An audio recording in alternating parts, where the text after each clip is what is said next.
탑다운 방식이 아닌 바텀업 방식으로 이제 볼 때는 어떤 식으로 좀 보는 게 좋은지 그거를 한번 공유해 보려고 합니다. 맨 먼저 차트부터 봐요. 그래서 차트적으로 기술적으로 정배열에 있는 종목. 근데 이제 두 가지를 저는 보는데요.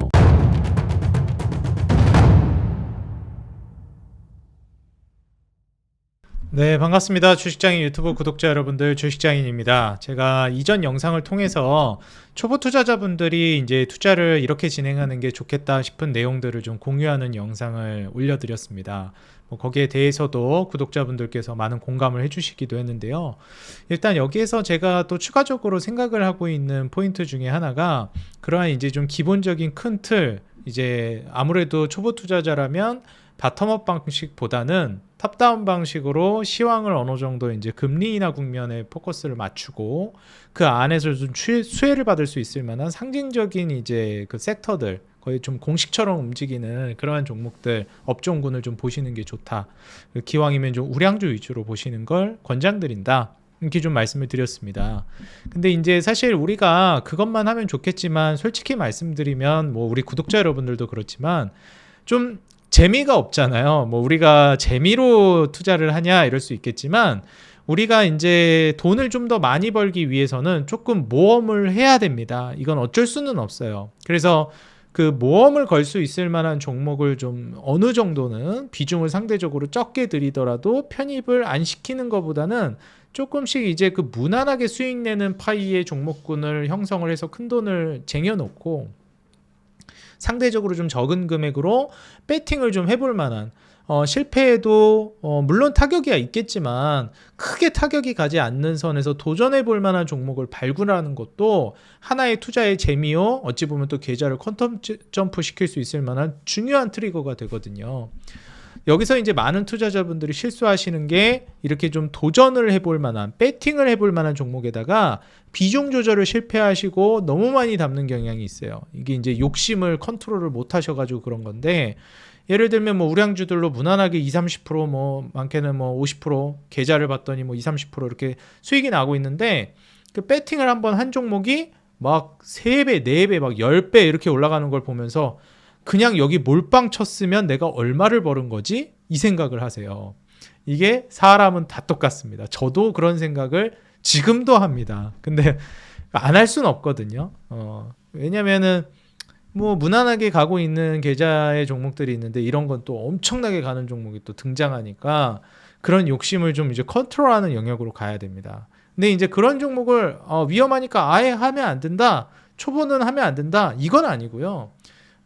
방금 말씀드렸듯이 그런 좀 어제 영상에서 말씀드린 안정감 있는 섹터를 구축하고 비교적 적은 돈, 적은 비중으로 그런 좀 리스크를 지고 잭팟을 노릴 만한 종목들을 발굴하는 것도 괜찮다. 그 비중 조절만 잘하면 된다. 이렇게 좀 말씀드리면서 그러면 이제 탑다운 방식이 아닌 바텀업 방식으로 이제 볼 때는 어떤 식으로 좀 보는 게 좋은지 그거를 한번 공유해 보려고 합니다. 보통 이제 바텀업 방식은 말 그대로 좋은 기업을 발굴하는 거잖아요. 그렇기 때문에 지금 시장이 어떻고 그래서 업황이 어떤 걸 봐야 되고 그 안에서 무슨 종목을 봐야 된다가 아닌 거꾸로 갑니다. 맨 먼저 차트부터 봐요. 그래서 차트적으로 기술적으로 정배열에 있는 종목. 근데 이제 두 가지를 저는 보는데요. 고점을 이제 돌파하면서 아예 신고가 영역으로 접어들던가 뭐 매물대를 뚫고 이제 슈팅이 나오기 시작하던가 아니면 고점 대비해서 엄청나게 빠졌던 종목이 고개를 들기 시작하거나 이제 이런 종목들을 먼저 선별합니다. 보통 이제 이런 차트를 제가 선별하는 방법은 제가 사용하고 있는 검색식을 통해서 1차적으로 분류를 해요. 뭐 이거는 제가 뭐 돈 받고 팔고 이런 것도 아니고 다 무료로 우리 구독자 여러분들한테는 드리고 있습니다. 그래서 제가 매 영상마다 영상 하단에 오늘도 올라갈 거예요. 더보기란이랑 고정 댓글에 텔레그램 방 링크를 남겨놓습니다. 오늘 이 영상에도 지금 아래에 있을 거예요. 그 링크 타고 들어오시면 텔레그램 방에 제가 무료로 제가 사용하는 검색식은 다 무료 배포 공유해드리고 있습니다. 그래서 그거 다운 받으셔가지고 영상 보면서 설정하시면 돼요. 그래서 저는 이제 그걸 쓰고 있다라는 걸 이제 말씀드리는 겁니다. 사용 안 하실 분들은 안 하셔도 되고 사용하실 분들은 사용하시면 돼요. 그래서 저는 그렇게 이제 1차적으로 기술적으로 분류를 해요. 그럼 거기서 1차적으로 분류된 종목들을 가지고 두 번째로 이제 보는 게 재무적인 기준을 봅니다. 여기까지는 무슨 기업인지 잘 보지도 않아요, 솔직히. 예, 차트랑 이제 재무를 일단 보고 거기에서 일단 1차적으로 추리고 나서 그 다음에 이제 이거 주도 섹터인가? 아니면은 뭐 예를 들면은 좋은 기업이 뭐 차트랑 재무가 다 좋은데 그 안에서도 지금 시장을 주도해 나갈 만한 섹터들이 또 존재할 수 있잖아요. 제가 뭐 서희건설 언급을 굉장히 많이 했지만 서희건설 같은 경우에도 이제 결국 인프라가 올라가면 건설주가 이제 또 강세를 보여줄 수 있으니까 그러한 것들을 이제 좀 내다볼 수 있는지 여부를 또 마지막으로 살펴보죠. 그래서 사실 밑에서부터 차트나 재무 이런 걸로 이제 종목들을 먼저 거르고 그 안에서 지금 이제 업황이 돈이 좀 몰리고 있는 업황인지 이거를 좀 보고 마지막으로 이제 그 증시 분위기를 살피면서 타점을 좀 잘 잡아나가는 뭐 현금이나 종목 간의 이제 밸런스나 이런 걸 조절해 나가는 전략으로 갑니다. 그럼 이제 이쯤에서 초보 투자자분들이 이런 생각을 하실 수 있어요. 그러면 위에서부터 내려오나 아래에서부터 올라가나 어차피 결국 뭐 증시 보고 업황 보고 재무 보고 차트 보고 다 보는 건 똑같은데 순서만 바뀐 거 아니냐 이러실 수 있어요. 근데 바텀업 방식, 그러니까 이게 무게 중심이 조금 다릅니다. 이게 위에서부터 걸러오는 거랑 밑에서부터 걸러서 올라가는 거랑 조금 달라요. 그래서 실제로 이제 그 탑다운 방식으로 가게 되면 우량주 위주로 투자하게 되는 경우가 대다수고요. 그 다음에 이제 타점 같은 경우에도 굉장히 좀 세밀하게 들어가기보다는 좀 그 분위기를 읽으면서 가는 게 조금 더 큽니다. 근데 이제 바텀업 방식은 기술적인 타점을 굉장히 좀 중요하게 보는 것도 있고 우량주보다는 아무래도 이제 뭐 무조건적인 건 아니지만 차트나 재무부터 파고들어 올라가기 때문에 훨씬 더 매력적인 종목들이 보통 스몰캡 종목들이에요. 비교적 시총이 작은 종목들. 왜냐하면 이런 애들이 훨씬 더 매력적일 수밖에 없거든요. 우량주에서는 이미 알 사람들이 다 알아서 이게 막 발굴해내는 개념은 없어요. 와, 이렇게 돈을 많이 버는 애가, 이렇게 리스크도 뭐 재무적으로도 안정적인 애가 시총이 이거밖에 안 된다고? 그런 종목들은 보통 시총이 큰 애들은 이미 알만한 사람 다 알아요. 왜냐면 시총 규모가 어느 정도 되면 일반적으로 투자자들이나 기관 뭐 큰 손들한테도 인지도가 다 있는 기업들입니다. 그러다 보니까 사실 그런 기업들은 이제 보통 저평가되어 있는 경우 뭐 발굴의 개념으로 이제 보여지는 기업이 잘 없어요. 근데 이제 시총이 상대적으로 낮은 기업들은 와, 이렇게 돈을 벌고 재무도 좋고 차트도 좋은데 왜 이거밖에 안 되지 하는 종목들이 있단 말이에요. 근데 그건 또 몇 가지 이유가 있는데 보통 시총이 낮으면은 큰 손들이 그걸 잘 담으려고 안 합니다. 그게 사실 담아버리게 되면 그냥 인수가 돼버리거든요. 예를 들면은 뭐 시가총액이 한 2천억 정도 돼요. 근데 뭐 큰 손들 뭐 기관이나 외인들이 이제 담으려고 하면은 보통 운영하는 돈이 뭐 조 단위로 가고 뭐 이러니까 그냥 만약에 뭐 매수를 한다 그러면 그냥 대주주가 돼버립니다. 뭐 예를 들어서 시총이 2천억짜리인데 한 500억 원어치 뭐 매수했다고 쳐요. 그럼 뭐 대주주 되는 경우가 허다해버리는 거예요. 그러니까 쉽게 이게 또 매수하기가 어렵다. 완전히 그냥 그게 주인이 돼버리는 거잖아요. 물론 투자의 개념보다도 그걸 이제 경영하는 입장으로 또 들어가 버릴 수가 있기 때문에 사실 일정 정도 몸집이 돼야 큰 손들도 이제 좀 담을 생각을 하게 된다. 이런 생각까지 좀 해보시면 되겠습니다. 왜냐면은 주가에 이제 차익을 노리고 들어갈 수가 없잖아요. 시총이 너무 작고 유통 물량이 너무 없어 버리면. 왜냐면은 그러면 자기가 매수하는 거 그 자체로 그냥 시세가 이제 움직여 버리니까 큰 손들이 이제 담기에는 좀 어렵죠. 그렇기 때문에 이렇게 좀 발굴을 할 만한 종목들 중에 시총이 낮은 애들이 많습니다. 그래서 바텀업 방식은 시총이 좀 낮으니까 또 어떻겠어요? 당연히 변동성이 더 큽니다. 변동성이 크다는 건 뭐겠어요? 더 위험하다는 뜻이에요. 근데 그 위험한 변동성을 인내하고 투자할 만한 가치를 어디서 찾는 것이다? 저평가, 그리고 엄청난 폭발적인 이익 성장세, 이런 것들에서 찾아야 된다는 거예요. 그래서 그거를 그냥 말로만 하면 또 잘 이해가 안 될 수 있습니다. 제가 예시를 들어드리면서 화면 통해서 같이 한번 말씀을 드릴게요. 제가 지금 언급드리는 종목들은 지금 이게 이렇게 좋으니까 사라가 아니라, 그러니까 이런 종목들을 좀 관심 있게 보셔야 된다라는 이제 예시 차원이니까 이걸 좀 감안해가지고 봐주시면 될 것 같아요. 자, 일단 이제 하나하나 좀 보도록 할 건데요.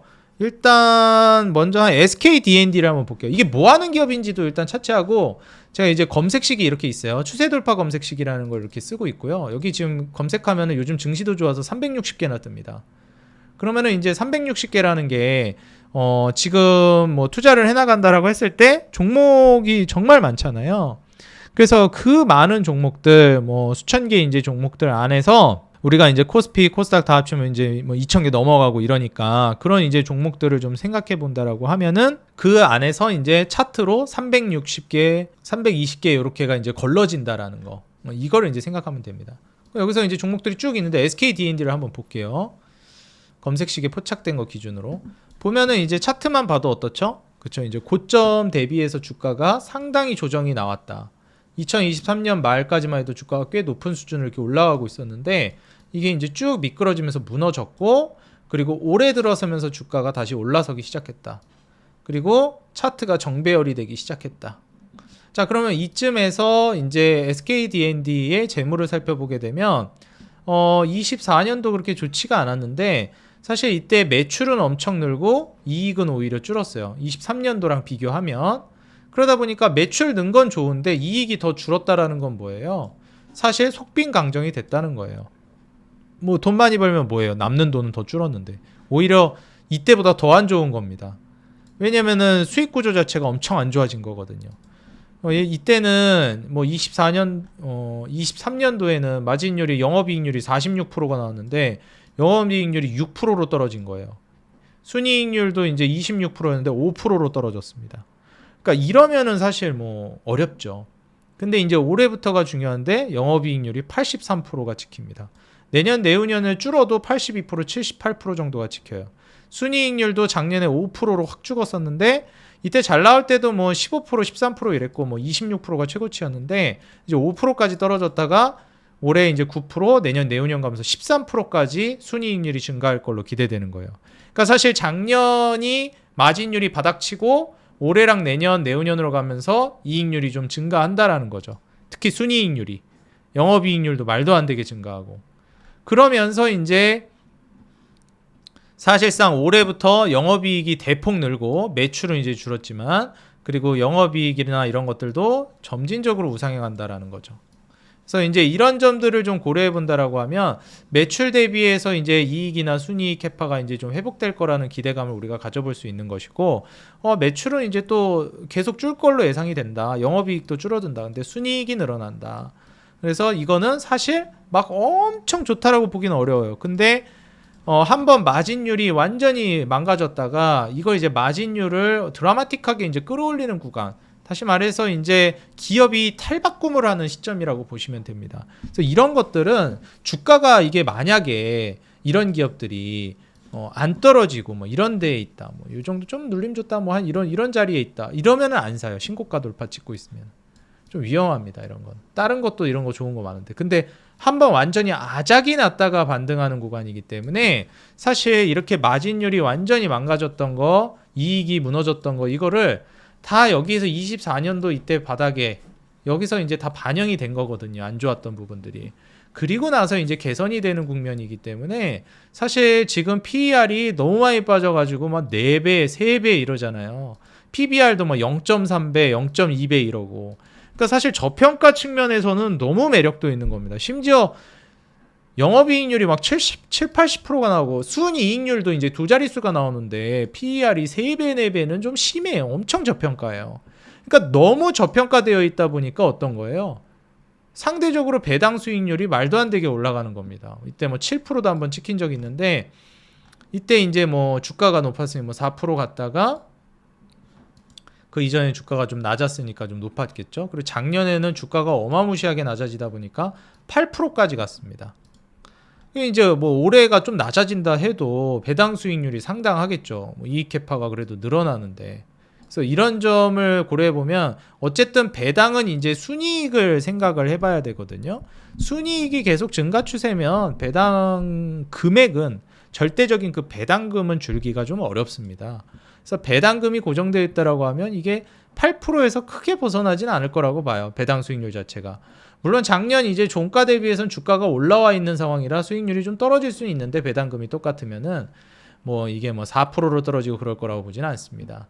그래서 뭐 작년 연말 주가 대비해서 뭐 7천원에서 뭐 한 10,000원 정도 갔으니까 배당 수익률이 크게 차이 나지는 않을 것이다. 한 7% 정도까지는 떨어질 수 있겠는데 6% 후반이나 배당금이 비슷하다면 그 정도 수준을 기대해 볼 수 있다고 생각이 들어요. 만약에 배당금이 늘어난다라고 하면 수익률이 이제 뭐 비슷한 수준이 유지될 수도 있죠. 그래서 사실 지금 배당 같은 경우에도 굉장히 매력적이고 SKD&D는 투자를 해볼 만한 가치가 있는 기업 중에 하나라고 보여집니다. 지금 시가총액이 2천억 정도 돼요. 2,033억이니까 사실 시가총액이 높다라고 볼 수 없죠. 시가총액이 낮은 기업이에요. 심지어 지금 SK 디스커버리랑 이쪽에서 한행코 개발홀딩스 유한회사라든지 대주주 물량이 62.5%가 이제 묶여 있기 때문에 이런 애들은 어떻게 했어요? 유통 물량이 한 30%, 한 35%, 8%이 정도밖에 안 돼요. 한 40%가 좀 안 되는 정도인 거예요. 그러면은 이게 40%라고 하면은 한 800억 정도 유통되는 거거든요. 지금 SKD&D가 이 800억이라는 돈이 뭐 개인한테는 엄청 큰 돈이죠. 800억이라는 게. 근데 이제 뭐 기업을 투자한다라고 했을 때 보는 800억은 정말 작은 돈입니다. 그렇기 때문에 주식시장에서 이제 유통물량 800억이라는 걸 좀 감안해 보면 이 적은 돈에도 물량을 조금만 매도해도 주가가 훅 떨어지고 좀만 매수가 많이 들어와도 확 올라버립니다. 이런 기업들은. 그래서 변동성 자체도 클 건데 그럼 얘가 확 오른 적이 있느냐? 제가 봤을 때 확 오른 적이 딱히 없어요. 그냥 찔끔찔끔 올라간 거예요. 그러면 이런 애들은 한번 확 오른다고 봐요. 근데 만약에 이렇게 잘 가던 애들이 한번 좀 쭉 미끄러진다 갑자기 그러면은 그런 애들은 이제 흔들기 정도로 저는 봅니다. 이익이랑 이제 그 마진율이 드라마틱하게 개선이 될 걸로 기대되는데 찔끔 잘 올라가던 애가 확 떨어진다? 한번 물량 털고 가겠다는 시그널이거든요. 그러니까 시총 낮은 애들은 그런 그 급락이 그냥 뭐 비일비재합니다. 그러다 보니까 와 이거 갑자기 20%가 급락한다고 이거 왜 이래? 물론 하한가 치는 거는 좀 그거는 뭔가 악재가 있어서 그런 건데 막 20%대 급락 나온다 그 정도는 뭐 일반적으로 올라가다 그냥 기술적으로도 그렇게 떨어지고 그래요. 그냥 뭐 어느 쪽에서 좀 많이 들고 있던 사람이 좀 팔아도 그렇게 나오는 경우도 있고. 그래서 이런 점들을 좀 고려해 본다라고 하면 사실 SKD&D는 한번 슈팅이 제대로 안 나왔기 때문에 한번 투자해 볼 만한 메리트가 있다. 제가 해석하기로는 그렇습니다. 그래서 이런 점을 좀 고려해 보면 좋다. 보통 이런 식으로 저는 발굴을 합니다. 그다음 이제 엑센 같은 경우에는 마찬가지로 바닥 대비해서 이제 좀 올라오려고 하고 있는 건데 이익도 좀 올라가고 있습니다. 그리고 여기서 이제 마진율도 점점 우상향하고 있어요. 심지어 PER도 이제 10배까지 떨어질 걸로 기대됩니다. 시가총액이 근데 1,600억이에요. 너무 낮기는 해요, 솔직히. 뭐 저평가되어 있기도 하고 주가도 올라가 볼 만하거든요. 이게 지금 재무 차트인데 주가는 이렇다 할 만큼 제대로 된 뭐 슈팅이 나온 적이 없어요. 정말 뭐 몇 년이요. 한 10년 넘게 박스권 그리고 있습니다. 뭐 1,500원에서 3,000원 사이에서. 근데 이제 이 영업이익은 어때요? 왔다 갔다 하다가 이때 쭉 올라가다가 신고가를 뚫어주나 싶다가 이제 다시 꺾이니까 이제 못 뚫었거든요. 근데 이번에는 영업이익이 완전히 이제 신고 영역으로 가요. 순이익 같은 경우에도 그렇고. 그러다 보니까 PER이 일정 정도 좀 유지가 되다가 훅 떨어집니다. 내년, 내후년으로 가면서. 자본 총계는 점점 올라가고. 그러니까 이런 기업은 어지간해서는 좀 시간이 얼마나 걸릴지가 좀 문제인데 제가 보기에는 이익이 뭐 크게 벗어나지 않는 선에서 이렇게 우상향을 해주는 틀을 유지해주면 얘는 3,000원 위로 한번 뛴다고 봐요. 그러면 지금 2,300원인데 3,000원을 뚫으면 이때 한번 이제 또 매물대 돌파가 나오는 거라서 한번 슈팅이 세게 나옵니다. 그래서 뭐 3,500, 4,000원까지도 순식간에 올라갈 거예요. 3,000원 뚫으면. 그러면은 한 4,000원 정도를 내다본다라고 하면은 거의 2배 먹는 거예요. 지금 2,300원에서. 그리고 그걸 노려볼만 해요. 이런 기업들은. 그렇기 때문에 사실 시총이 엄청 낮기 때문에 좀 신뢰도나 안정성 측면에서 뭐라고 해야 될까요? 안정성이 많이 떨어지죠. 근데 투자를 못할 만한 기업은 아니라는 거예요. 시총을 좀 어떻게 보시면 좋겠냐면은 내가 투자할 만한 그 금액을 좀 작게 들어간다. 시총이 작으면 그렇게 좀 보시는 것도 좋습니다.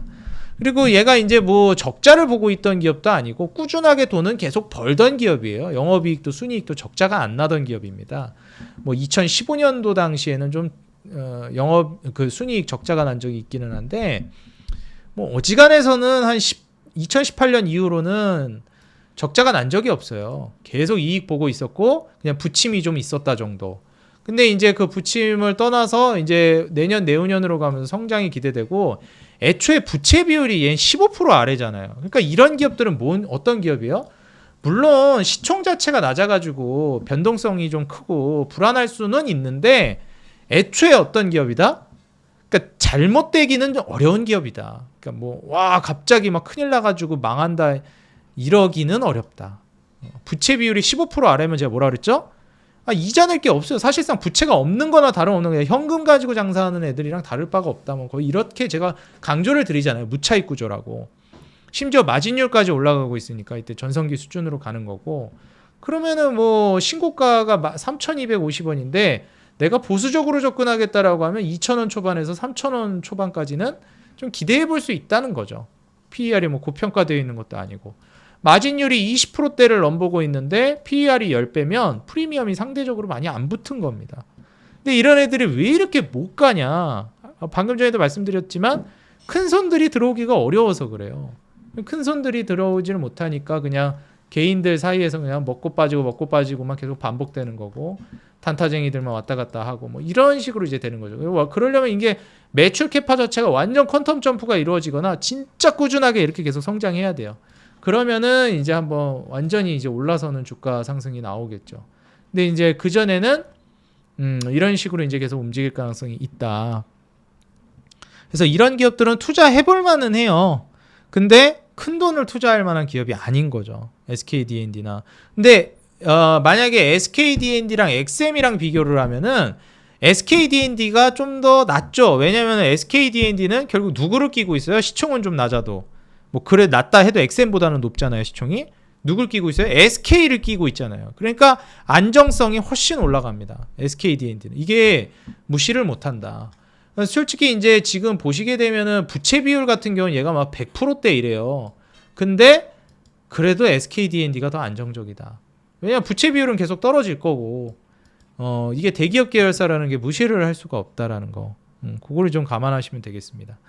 그리고 이제 뭐 글로벌 텍스프리 이런 애들은 완전 신고가 영역으로 가는 애들이고 T3, 뭐 드림 시큐리티, 휴메딕스는 제가 이거 소개를 해드렸던 기업이죠. 이거 왜 소개해드렸죠?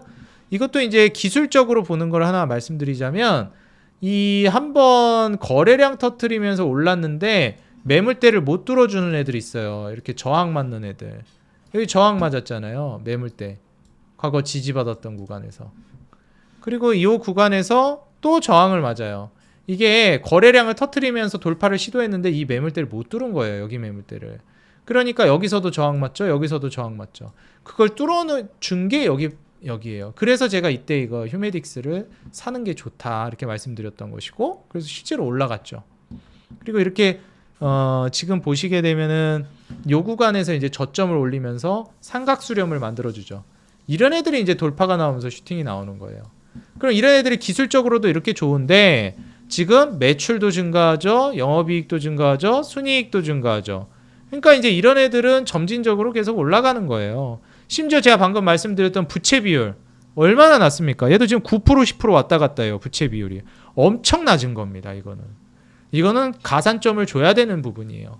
심지어 마진율, 영업이익률이 14%, 20%, 24%, 26%, 29%, 30%, 31% 계속 올라. 2021년부터 계속 올라갑니다. 영업이익률이. 순이익률도 16%에서 9%까지 떨어졌다가 17%, 16% 왔다 갔다 하다 24%, 24.8%, 25.2%, 26.2% 꾸준하게 마진율이 올라가죠. 그러니까 이런 식으로 마진율이 꾸준하게 올라가면서 매출, 영업이익, 순이익까지도 같이 올라간다. 심지어 부채 비율도 낮다. 근데 PER은 10배 이하다. 이거는 찍어야죠, 솔직히. 휴메딕스는 지금도 좋네, 보니까. 뭐 보다 보니까 휴메딕스는 솔직히 지금 사도 제가 봤을 때는 올라갈 것 같습니다. 그래서 지금 재무 차트를 보시게 되면 기술적 차트랑 비교해 봤을 때 지금 딱 봐도 어떻습니까? 요 아주 중요했던 요 매물대를 돌파한 시점에서부터는 제가 방금 체크해드렸던 매물대가 여기잖아요.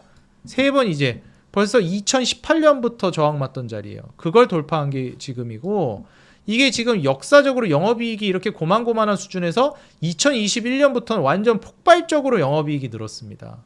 그때가 이때야. 거래량 터졌을 때가 이때잖아요. 그러니까 이때부터 이미 얘는 슈팅 나오면서 올라갈 준비를 한 거예요. 여기 저항 맞긴 했지만 저점은 이때부터 계속 들어 올렸죠. 그러니까 빠져도 탄탄하게 콘크리트 층, 락바텀이라고 얘기하죠. 콘크리트 층으로 매수하는 수요가 있는 거예요. 왜? 이익이 계속 늘어나니까. 순이익 당연하고. 그러니까 이때부터 이 기점부터는 떨어져 봤자 바닥을 계속 밀어 올린다. 이때 10,000원 정도 수준에서부터는 계속 이제 저점을 밀어 올리고 있죠. 장기적으로. 그러면서 벌써 몇 년이 흐른 거예요? 1년, 2년, 3년, 4년. 박스권으로 치면 이때 무너지고 나서 1년, 2년, 3년, 4년, 5년, 6년, 7년, 8년, 9년. 10년 차에 지금 올라간 거예요. 10년 만에. 심지어 이때부터 PER은 계속 떨어져가지고 역대급 저평가 PER. 자본 총계는 계속 올라갔고. 이런 기업이 이제서야 10년 만에 매물대 뚫었는데 여기서 끝나겠냐 이거예요. 좀 더 가겠죠. 예. 그래서 돌파 매매하는 사람들은 이런 구간을 이익을 기반으로 해서 저평가랑 낮은 부채 비율, 자본 총계 올라가는 걸 보고 곧 이렇게 바닥에서 매물대 돌파가 나왔을 때, 박스권, 바닥 박스권 돌파가 나왔을 때 이런 타점을 이제 공략하는 거예요. 이게 이제 스킬입니다. 어찌 보면 매수하는 타점을 잡는 스킬.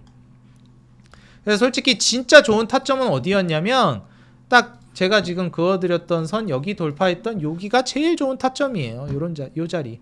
이거 돌파를 딱 확인시켜준, 이거를 증명시켜준 요때, 요 딱 3거래일. 요때가 좋은 자리였고, 이때 올라갔다가 다시 떨어졌던 요 자리. 여기가 좋은 자리예요. 한 52,000원 아래로 50,000원에서 52,000원 요 가격대가 딱 매수하기에 적기 자리입니다. 근데 지금 54,000, 5,000 이 정도 되니까 조금 올라있는 가격이에요. 요 정도는 조금 올려 잡아도 뭐 크게 문제는 없다라고 저는 봅니다. 그래서 제가 이제 뭐 여기서 얘기하는 건 예시일 뿐이다 말씀은 드렸는데 이런 기업은 살만하죠. 진짜 휴메딕스 같은 기업은. 물론 차트랑 재무만 봤을 때 그런 거예요. 여기서 이제 더 뭐까지 봐야 돼요? 개별적으로 이 기업이 좋은지, 업황이 좋은지, 그 다음에 이제 더 나가서 이제 시장 상황까지도 봐야죠. 근데 뭐 딱 봤는데 휴메딕스가 지금 괜찮으니까 한번 조금 더 파고들어 볼까요? 일단 휴메딕스가 뭐 하는 기업이에요? 제가 그때도 한번 말씀을 드렸지만 히알루론산 PDRN 연구 개발하는 애들이에요. 관절염 치료제랑. 자, 일단 벌써 PDRN부터가 뭐예요? 연어 생식기 치료제. 이게 좀 단어가 그렇긴 한데 어쨌든 이게 지금 벌써 파마 리서치가 완전 PDRN으로 초대박을 터뜨렸잖아요. 근데 지금 휴메딕스가 그 사업으로 같이 이제 수혜를 받을 수 있고 또 초대박 터뜨린 애 누구 있어요? 톡신, 휴젤, 필러 시장에서 완전 초대박을 터뜨렸잖아요.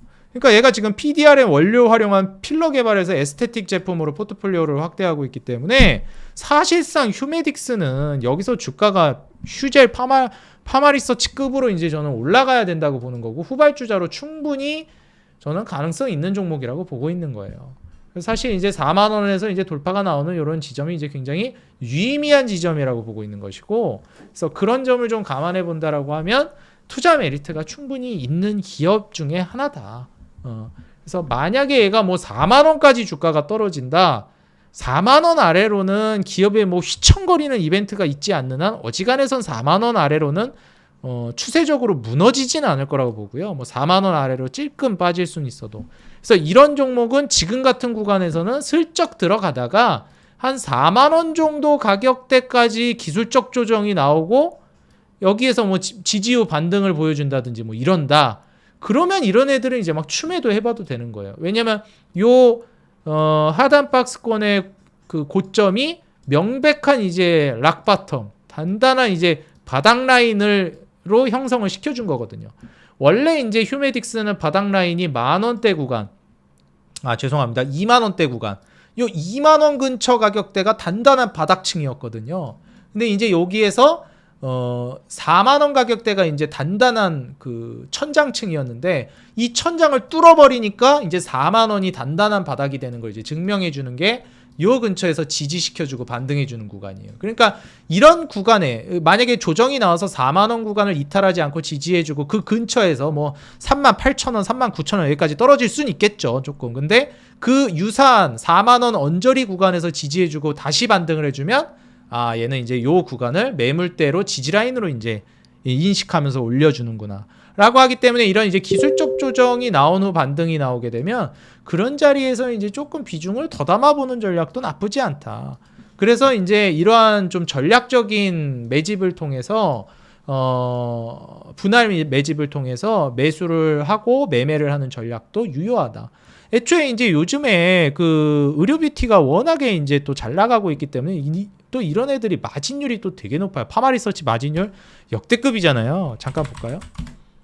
그러니까 파마리서치도 지금 마진율이 뭐 39% 이렇게 나와요. 어마무시하잖아요. 얘는 이제 23배예요. PER이 좀 높아요. 그러니까 저평가되어 있진 않아요. 마진율은 비슷한데 휴메딕스랑. 그렇다고 뭐 부채 비율이 뭐 15% 아래까지는 아니고 그냥 적절합니다. 이 정도면. 그러니까 이익 좀 무난하게 잘 내고 있고. 근데 휴메딕스 같은 경우에는 사실 휴젤이나 파마리서치 대비해서 막 엄청나게 캐파 자체가 큰 건 아닌데, 그러니까 대장급은 아닌데 부채 비율이 너무 안정적이고 마진율도 뒤지지 않고 저평가는 훨씬 저평가되어 있단 말이에요. 그러니까 대장주가 아니라서 좀 더 이제 할인되어 있는 거지, 마진율을 따졌을 때는 뭐 휴메딕스가 뭐 2등주라는 그런 인식은 있지만 투자를 못할 정도는 아니다. 그래서 그런 점을 좀 감안해 보면은 얘도 후발주자로 한번 크게 랠리를 보여줄 가능성도 있고, 애초에 그리고 이제 의료 뷰티 시장이 저는 반짝하고 끝날 거라고 보지 않는 게, 오늘 같은 경우에도 어땠어요? 오늘 뷰티 종목들이 진짜 미쳐 날뛰었습니다. 속된 말로. 그래서 뭐 달바 글로벌이니 지금 뭐 APR이니 또 신고가 같고요. 그 다음에 이제 뭐 한국 화장품 슈팅 나오고, 뭐 그 다음에 애경 산업도 뭐 슈팅 나오고, 뷰티 산업 자체가 지금 우리나라의 문화 콘텐츠 산업이 워낙에 수출해서 잘 나가고 있어서 지금 우리가 흔히 문화 산업이라고 이야기하는 우리나라가 잘 나가고 있는 엔터라든지 그 다음에 뭐 콘텐츠, 그 다음에 뷰티, 식품 이런 쪽은 앞으로도 계속 탄탄할 거라고 기대가 됩니다. 특히 뷰티. 그렇기 때문에 뭐 APR이라든지 그동안 잘 갔던 휴젤 파마리서치, 그 다음에 뭐 APR, 뭐 달바 글로벌, 뭐 의료 뷰티 필러 톡신 시장뿐만 아니라 지금 뭐 화장품 쪽으로도 워낙에 잘 나가잖아요. 근데 이제 중요한 것은 이제 의료 뷰티 같은 경우에 워낙에 파마리서치 휴젤이 꽉 잡고 있다 보니까 좀 2등주 성격을 이제 띠기 때문에 좀 그런 건 있지만, 이게 만약에 금리 인하되면서 제약 바이오 모멘텀까지 이제 가면서 그 붙으면서 가게 되면은 저는 또 탄력적으로 움직일 수 있다고 봅니다. 그럼 이런 종목들은 후보군에 올리는 거예요. 심지어 시총도 6천억이라 뭐 되게 낮지도 않아요. 솔직히 저라면 XM이나 SKD&D 물론 매력적인데 이런 애들은 리스크가 좀 더 높다. 그래서 한번 이제 터지면은 막 엄청 갈 수는 있는데, 저라면 XM보다는 SKD&D를 볼 것 같고 SKD&D보다는 저라면 휴메딕스를 볼 것 같다.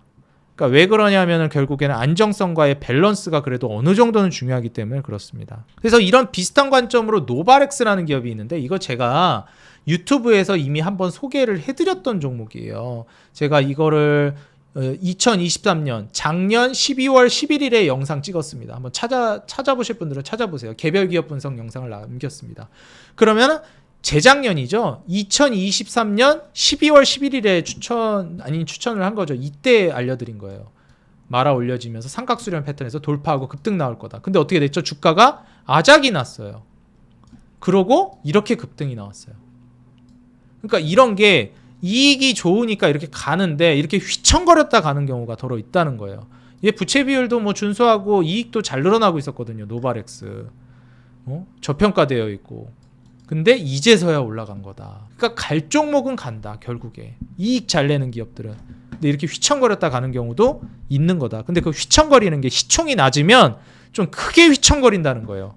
그럼 결국 이게 이거예요. 결국 갈 기업이고 저평가되어 있고 좋고 계속 성장하는 기업이기 때문에 잠깐 휘청거려도 가는데, 이때 좋아서 샀어. 근데 결국 여기서 사서 기다렸으면 지금 이렇게 먹고 있는 거예요. 지금 이때 한 13,000원 했으니까 뭐 21,000원이니까 주가 엄청 올랐죠. 근데 이거를 못 버텨요. 13,000원에서 7,000원 마이너스 50% 가는 거를. 근데 지금 주가가 올라서 시총이 3,700억이거든요. 이때 뭐 2,000억 이랬어요. 2,000억, 2,000 몇백억 했던 것 같아요. 그러니까 시총이 이렇게 낮아버리면 좀 어렵다. 이렇게 반토막 났을 때 뭐 1,000억 했겠죠, 시총. 그러면은 이제 이런 그 변동성이 크다는 거예요. 이런 기업들은. 시총이 낮은 애들은. 좋아도. 그러니까 이걸 못 버텨요, 초보 투자자분들이. 그래서 일정 정도 밸런스를 생각하면 그래도 시총이 어느 정도 있는 걸 보는 게 좀 괜찮다. 시총이 낮은 애들은 또 실적 컨센이 그대로 안 들어맞는 경우도 굉장히 비일비재해요. 그러니까 지금 제가 이거를 실적이 좋다라는 것도 지금 실적도 있지만 이 실적 컨센서스를 보면서 얘기하는 거잖아요. 이렇게 실적이 나올 것이다라는 예측치 가지고 얘기하는 거잖아요. 근데 이게 신뢰도가 또 좀 낮아요. 시총이 낮은 애들은. 그러니까 이게 자꾸 바뀝니다. 예상했던 대로 잘 안 나오고 막 이래요. 그래가지고 리스크가 좀 더 큰 거예요. 그래서 이런 점들을 좀 감안하면서 그래서 시총을 그래도 어느 정도 있는 애들이 좋은 거구나. 근데 만약에 파고 들어가서 봤더니 진짜 너무 좋아서 크게 벗어날 것 같진 않아. 중간에 조금 뭐 휘청이긴 해도. 그리고 그동안 돈을 계속 꾸준하게 잘 벌어오던 애요. 막 들쭉날쭉하던 기업이 아니에요. 노바렉스라는 기업이.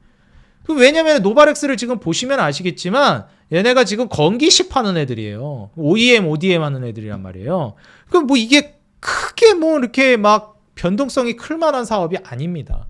그러니까 꾸준하게 우상향을 하는데 중간에 뭐 부침이야 좀 있겠지만 그게 막 크리티컬하게 올 정도는 아니라는 거예요. 물론 주가는 크리티컬하게 뭐 반토막이 났지만 뭐가 크리티컬하지 않다는 거예요? 사업의 안정성이 크리티컬하지 않다는 거예요. 주가라는 거는 뭐 시장 무너지고 하면 원래 뭐 반토막도 나고 왔다리 갔다리 하는 건데 사업이 안정적이면 결국 제자리 찾아가거든요. 그러니까 반토막이 나도 얘는 믿고 갈 수 있는 게 어디서 온다? 실적에서 오는 거예요. 그러니까 제가 항상 뭐라 그러는 거예요? 우리 초보 투자자분들은 실적을 믿고 갈 수 있는 기업을 일단 기반으로 깔고 거기서 투자를 이어가시라. 일단 이익 안 나는 기업은 쳐다도 보지 말아라. 그러니까 믿고 갈 수 있는 내가 그 신뢰하고 버틸 수 있는 근거를 찾을 수가 없어요. 그 초고수들은 뭐 알아서 잘 하시니까 상관이 없는데 초보 투자자분들은 그 버틸 수 있는 근거를 실적에서 찾아야 되는데 그게 없으면은 못 버팁니다, 이거를.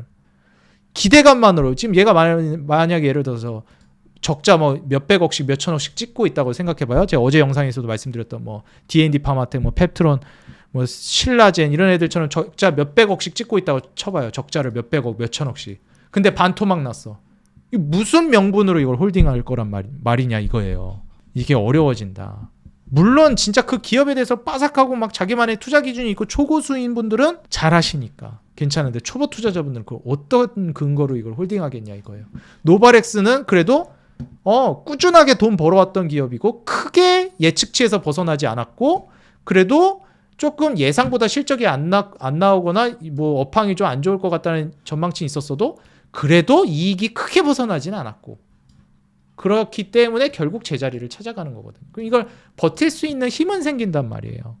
왜냐? 제가 말씀드린 대로만 했다면 애초에 얘는 시총이 2천억대, 1천억대니까 많이 들어가면 안 되는 기업인 거잖아요. 그러니까 적절히 적은 금액으로 했을 테고 그러니까 반토막이 나도 타격이 좀 덜하죠. 버틸 수 있는 힘이 있죠. 또 이익도 잘 내고 있고 그래서 금액 조절을 잘하는 게 중요하고 시총에 따라서 그리고 거기에 따른 시총이 근데 뭐 1조 근사치거나 그걸 넘어가기 시작하면 이익이 이제 엄청 잘 나오고 있고 뭐 PER이 고PER이 아닌데 시총이 1조 정도 근처거나 혹은 그 이상이면 거기서부터는 뭐 이제 굳이 좀 많이 담아도 돼요. 그때부터는. 근데 이제 1조 아래나 뭐 5천억 아래, 5, 6천억 아래에 있는 기업들은 이제 좀 시총에 따라서 좀 조절을 잘 하시는 게 좋습니다. 비중 조절을. 그래서 그런 거를 좀 말씀드렸고요. 오늘 몇 개 기업을 좀 예를 들어서 설명을 드렸는데 이 바텀업 방식은 조금 더 난이도가 높다라고 저는 생각해요. 왜냐하면 이 변동성이 커지고 제 기준에선 그렇습니다. 제 매매 기준에서는 변동성이 좀 커지기도 하고 보통 기술적으로 먼저 접근해가지고 이제 그 재무나 업황, 시황으로 이제 역순으로 파고 들어가기 때문에 아무래도 큰 돈의 흐름에 편승해서 가는 탑다운 방식의 투자보다는 조금 더 나만의 강단이 있고 나만의 투자 기준이 온전하게 자기 자신의 실력에 대한 신뢰가 좀 쌓였을 때 내 매매법에 대한 시행착오가 어느 정도 쌓였을 때 하기가 좋아요. 그래서 그럼 이런 매매들을 처음부터 조금씩 그래도 소액으로라도 접근하면서 해보셔야 나의 이 매매에 대한 이 바텀업 방식의 매매에 대한 신뢰도가 스스로가 구축이 됩니다. 그래서 제가 지금 이런 것들을 그래도 소액으로라도 건드려 보시라고 말씀드리는 거예요. 이런 걸 해야 그리고 좀 고수 반열로 올라가기 시작합니다. 그래서 이런 거를 마지막으로 좀 말씀드리면서요. 내가 어떻게 매매해야 되는지 혼자서 좀 어렵다 하시는 분들은 제가 이제 텔레그램 방을 통해서 계속해서 잡아드리고 있습니다.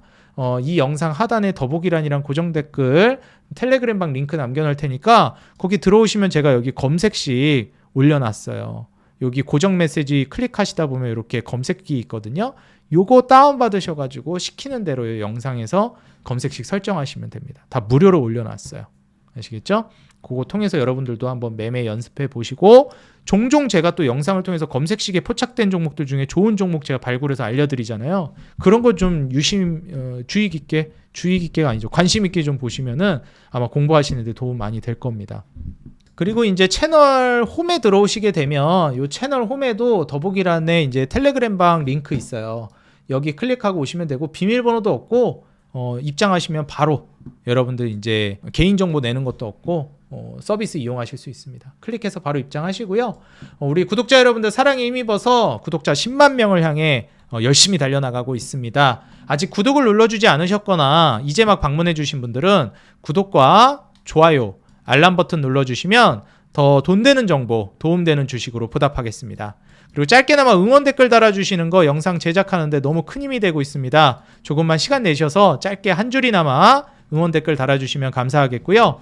항상 우리 개인 투자자 여러분들의 수익 그 하나만을 위해 여러분들이 돈을 벌어야 제가 돈을 번다는 모토로 앞으로도 꾸준히 정진해 나가도록 하겠습니다. 지금까지 주식장인이었습니다. 감사합니다. 행복한 하루 되세요.